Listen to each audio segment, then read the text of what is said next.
ഇന്ന് കർത്താവ് ഒരുപാട് വേദനിക്കുന്നുണ്ട് സഹോദരങ്ങളെ. കർത്താവ് ഒരുപാട് ഇന്ന് സങ്കടപ്പെടുന്നുണ്ട്.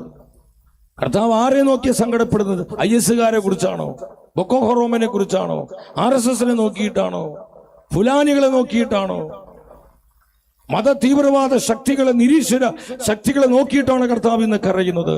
കർത്താവിന് വേദനയുണ്ട്. പക്ഷേ ഇന്ന് കർത്താവ് ഏറ്റവും അധികം വേദനിക്കുന്നത് തന്റെ ജനത്തെ നോക്കിക്കൊണ്ട, തന്റെ കുടുംബങ്ങളെ നോക്കി, തന്റെ സമൂഹങ്ങളെ നോക്കി, താൻ വിളിച്ചവരെ നോക്കി, തന്റെ യുവജനങ്ങളെ നോക്കി ഇന്ന് ഒരുപാട് കർത്താവ് വേദനിക്കുന്നുണ്ട്. ശമത്തായുടെ സുവിശേഷം 26-ാം അധ്യായം 37-ാമത്തെ തിരുവചനം, മത്തായി 26:37 പെട്ടെന്ന് നമുക്ക് വായിക്കാൻ എന്താ വചനം പറയുന്നത്? അവൻ പത്രോസിനെയും സെബെദിയുടെ ഇരുപുത്രന്മാരെ കൂട്ടിക്കൊണ്ടുപോയി ദുഃഖിക്കാനും അസ്വസ്ഥനാകാനും തുടങ്ങി. ആര്?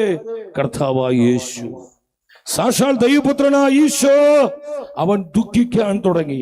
അവൻ ദുഃഖിക്കാനും കരയാനും അസ്വസ്ഥനാകാനും തുടങ്ങി.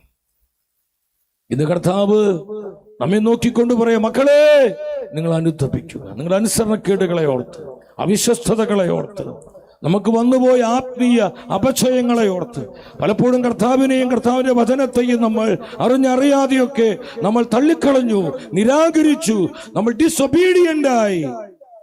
കർത്താവ് പറയും, നിങ്ങൾ അനുതപിക്കുക. റിപ്പന്റ്, നിങ്ങൾ അനുതപിക്കുക.